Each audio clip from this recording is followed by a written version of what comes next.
We meet today to consider the nomination of Saule Omarovas to be the controller of the currency. Congratulations to Professor Omarovas for being nominated to this important role. Welcome to the committee. Welcome to your friends and families watching from home. Friends and family watching from home. I applaud the Biden administration for this historic nomination. Professor Omarovas will be the first woman, the first person of color, the first immigrant to serve as the controller of the currency. She's one of the most qualified nominees ever for this job. She's widely regarded as a leading expert on banking law and policy. She holds a doctorate from the University of Wisconsin at Madison and a law degree from Northwestern. She's taught at the University of North Carolina, Senator Tillis at Chapel Hill, and at Cornell University. She served as a senior advisor to the United States Treasury under a Republican administration. She's worked at one of New York's most prestigious banking law firms. Excuse me. She's an accomplished researcher and writer and has published dozens of works on topics critical to our understanding of the financial system. More than 70 financial regulatory experts from across the political spectrum, including, of course, bankers, have endorsed her nomination. She's testified in Congress many times before many different committees. She's found common ground with senators on both sides of the aisle. I urge my colleagues to review her discussion with Senator McCain for the Permanent Subcommittee on Investigations when she testified on physical commodity trading and manipulation, or watch her conversation with my friend Mike Crapo on data privacy here in the Banking and Housing Committee. These are the serious policy conversations of a thoughtful, balanced professional. Some Republican senators have decided this job should not go to the most qualified candidate. Despite her unquestioned expertise and her bipartisan record, they've worked with their powerful friends in this town to degrade this confirmation process. Just a week after news of her nomination became public, the Wall Street Journal ran an op-ed, or maybe more accurately, a hit job. Signing Senator Lemison. See, the Wall Street Journal, they even talk over me when I'm trying to talk. They highlighted she went to Moscow State University. They highlighted she received a scholarship named after Vladimir Lenin, neglecting to mention that pretty much everything in the 1960s, 70s, and 80s in the Soviet Union was named after Lenin. Besides, there was no Milton Friedman or Ronald Reagan scholarships available.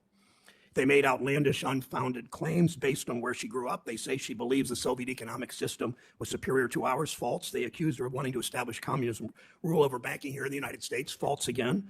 The Wall Street Journal neglected to mention she renounced her communist citizenship and became an American. They neglected to mention she started her family here. They neglected to mention the deep ties she has to American universities where she studied and worked. They neglected to mention her patriotic service to her chosen country as the United States Department of the Treasury under President George W. Bush.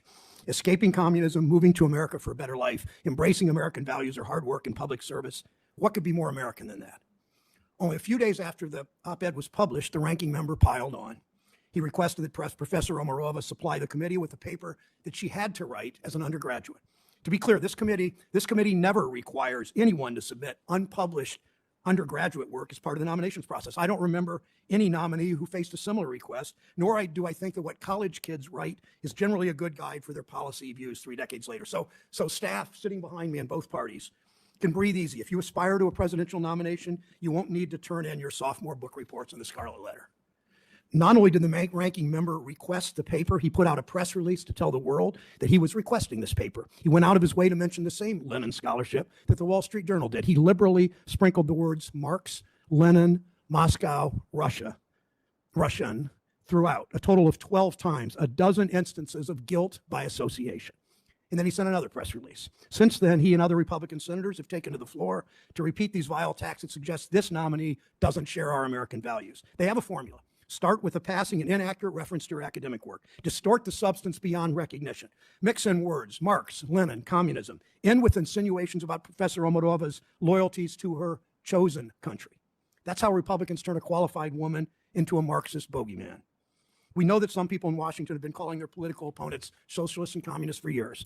I'll let Professor Omarovas tell her own story, but I'd venture to guess that those words ring a little differently to those who've experienced communist oppression firsthand. We know that a shadowy political group funded by former Trump staff has been fomenting these personal attacks and pushing radical right-wing news sites to spread misinformation. These inflammatory insinuations continue to stoke the unhinged rhetoric that has poisoned our politics. Now we know what happens when Trumpism meets McCarthyism.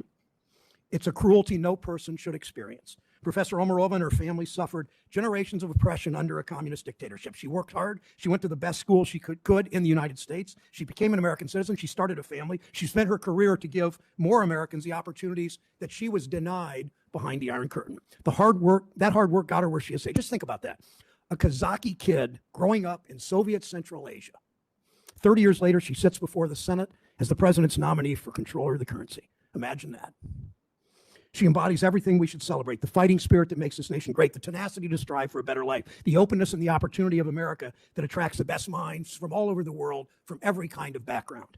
From growing up in the Soviet Union to escaping to build a new life here, to her enduring this last month of personal attacks with the dignity that she possesses, Professor Omarovas demonstrated the strength and independence she'll need to be a fair, impartial, and tough controller of the currency.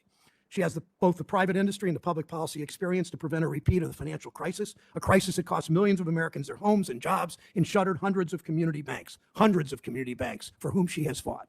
The Leadership Conference on Human and Civil Rights, the Center for Responsible Lending, the National Urban League, Unidos US, National Fair Housing Alliance, the National Community Investment Coalition. All these organizations have written a letter demanding a stop to these despicable attacks from their organizations on this nominee.